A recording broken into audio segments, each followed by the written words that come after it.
Suatu ketika ada seorang penebang kayu dengan dua anak dan ibu tiri mereka.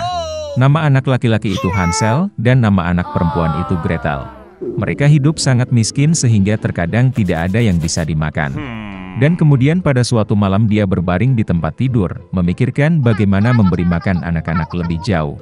Istrinya menasihatinya untuk memiliki anak di hutan, menyalakan api, memberikan sepotong roti masing-masing dan meninggalkan mereka di sana, tidak semuanya mati kelaparan. Tapi si penebang kayu tidak setuju. Dan sampai saat itu, istrinya membujuknya bahwa dia akhirnya setuju. Dan anak-anak, karena kelaparan, juga tidak bisa tidur dan mendengar semua yang dikatakan ibu tiri mereka kepada ayah mereka. Dan saat orang tuanya tertidur, Hansel diam-diam bergegas keluar rumah. Bulan bersinar terang, dan batu putih berkilauan seperti koin. Hansel mengantongi sebanyak mungkin yang dia bisa. Kemudian dia kembali ke rumah dan anak-anak pergi tidur. Di pagi hari, ibu tiri mendatangi anak-anak itu, memberi mereka masing-masing sepotong roti, dan mereka semua pergi ke hutan bersama. Dalam perjalanan, Hansel melempar batu putih satu persatu. Ketika mereka sampai di tempat terbuka, ayah saya mulai menyalakan api. Dia memerintahkan anak-anak untuk duduk di dekat api dan memastikan bahwa api tidak padam, sementara mereka dan ibu tiri mereka akan mencari lebih banyak kayu bakar. Mereka duduk, lelah, dan tertidur. Ketika anak-anak bangun, itu adalah malam yang gelap di sekelilingnya. Dan ketika sebulan penuh telah terbit di langit, Hansel memegang tangan adiknya dan pergi, mencari jalan melalui kerikil, yang berkilauan seperti koin baru, dan menunjukkan jalannya. Mereka berjalan sepanjang malam, dan saat fajar mereka datang ke rumah ayah mereka. Beberapa waktu berlalu, dan anak-anak kembali mendengar bagaimana ibu tiri suatu malam mulai memohon kepada ayah mereka untuk menyingkirkan anak-anak.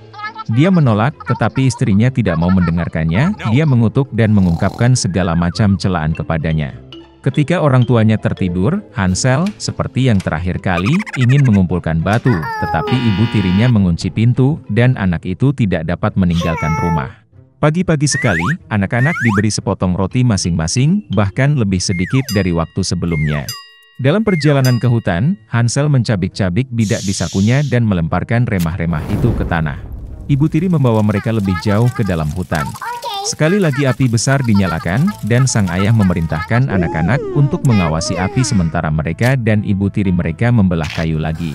Saat jam makan siang tiba, Gretel membagikan sepotong rotinya dengan Hansel. Dan mereka tertidur. Kami terbangun saat malam yang gelap tiba.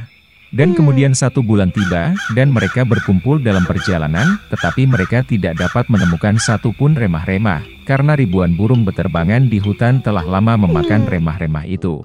Jadi anak-anak berjalan sangat lama, tetapi mereka tidak bisa keluar dari hutan. Tiba-tiba, jalan membawa mereka ke gubuk. Saat mendekat, anak-anak melihat bahwa rumah itu semuanya terbuat dari roti dan biskuit, dan jendelanya terbuat dari gula murni. Hansel mengulurkan tangan dan mematahkan bagian atap, sementara Gretel pergi ke jendela dan mulai menggerogoti jendela. Dan kemudian pintu di gubuk terbuka lebar, dan wanita tua itu keluar, bersandar pada kruk. Hansel dan Gretel sangat ketakutan sampai-sampai mereka melepaskan informasi dari tangan mereka. Dan wanita tua itu baik hati dan mengundang mereka ke gubuknya. Sudah ada banyak makanan di atas meja, susu, kue, apel, dan kacang-kacangan. Setelah makan malam, wanita tua itu membuatkan 2 tempat tidur bersih untuk anak-anaknya, dan Hansel serta adiknya mengira mereka ada di surga. Tetapi wanita tua itu hanya berpura-pura menjadi penyayang, tetapi sebenarnya dia adalah seorang penyihir jahat yang membangun pondok rotinya untuk tujuan ini untuk memikat anak-anak. Pagi-pagi sekali, saat anak-anak sedang tidur, dia mengambil Hansel dan memasukkannya ke dalam sangkar kecil. Dan dia memerintahkan saudara perempuannya untuk melakukan semua yang diminta penyihir jahat itu. Wanita tua itu memutuskan untuk menggemukkan bocah itu untuk dimakan nanti. Jadi Gretel mulai memasak makanan paling enak untuk Hansel, dan dia sendiri hanya punya sisa makanan.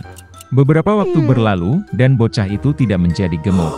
Kemudian wanita tua itu tidak mau menunggu lebih lama lagi, dan memutuskan untuk memasak dan memakan Hansel. Dia memerintahkan Gretel untuk menyalakan kompor dan mengoleskan air.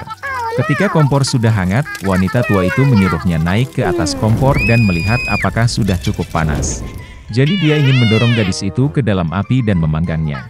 Tapi Gretel tahu apa yang ada di pikirannya. Dia berkata bahwa dia tidak tahu bagaimana masuk ke sana, dan meminta penyihir itu untuk menunjukkan dirinya. Wanita tua itu marah dan naik ke dalam oven. Kemudian Gretel mendorongnya dan membanting penutup di belakang penyihir itu. Wow, betapa mengerikan wanita tua itu melolong. Gretel sementara itu bergegas ke Hansel dan membuka kandangnya.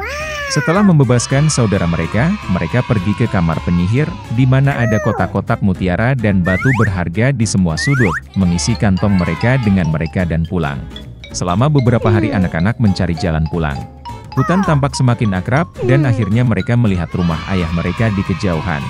Betapa senangnya dia melihat anak-anaknya hidup. Hansel dan Gretel menuangkan semua mutiara dan permata yang mereka ambil dari penyihir itu ke lantai. Tidak perlu memikirkan tentang makanan. Dan mereka mulai hidup, dan bersukacita. Dan sang ayah mengusir ibu tiri yang jahat itu keluar rumah. Dahulu kala ada seorang gadis kecil yang baik. Dia manis kepada semua orang yang hanya melihatnya.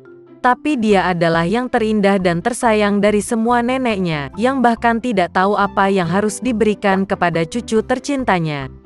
Suatu kali dia memberinya topi beludru merah. Dan karena topi ini sangat cocok untuknya, dan dia tidak ingin memakai apapun, mereka mulai memanggilnya Little Red Riding Hood. Suatu ketika ibunya meminta untuk membawakan sepotong kue dan sebotol anggur untuk neneknya. Mereka mengatakan bahwa dia sakit dan lemah, itu akan baik untuknya. Dia memerintahkan ibuku untuk tidak melarikan diri dari jalan, jika tidak dia akan jatuh dan memecahkan botol, dan kemudian nenek tidak akan mendapatkan apa-apa. Dan ketika dia datang ke neneknya, agar dia tidak lupa untuk menyapanya. Little Red Riding Hood patuh, mengambil hadiah dan berangkat. Dan nenek saya sudah tinggal di belakang hutan, setengah jam berjalan kaki dari desa. Dan segera setelah Little Red Riding Hood memasuki hutan, dia bertemu dengan seekor serigala.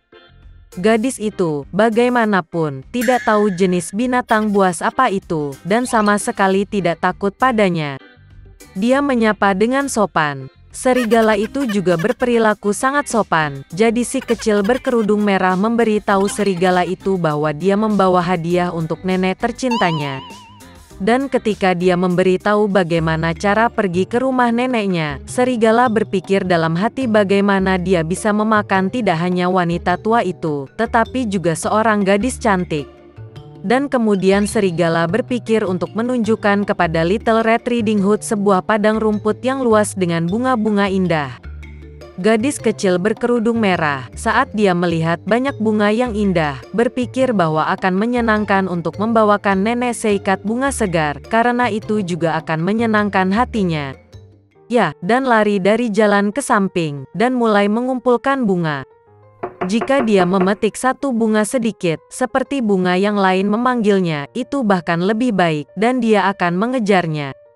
Dan begitulah ia melangkah semakin jauh ke kedalaman hutan. Dan serigala itu langsung lari ke rumah nenek dan mengetuk pintu. Nenek bertanya siapa yang ada di sana.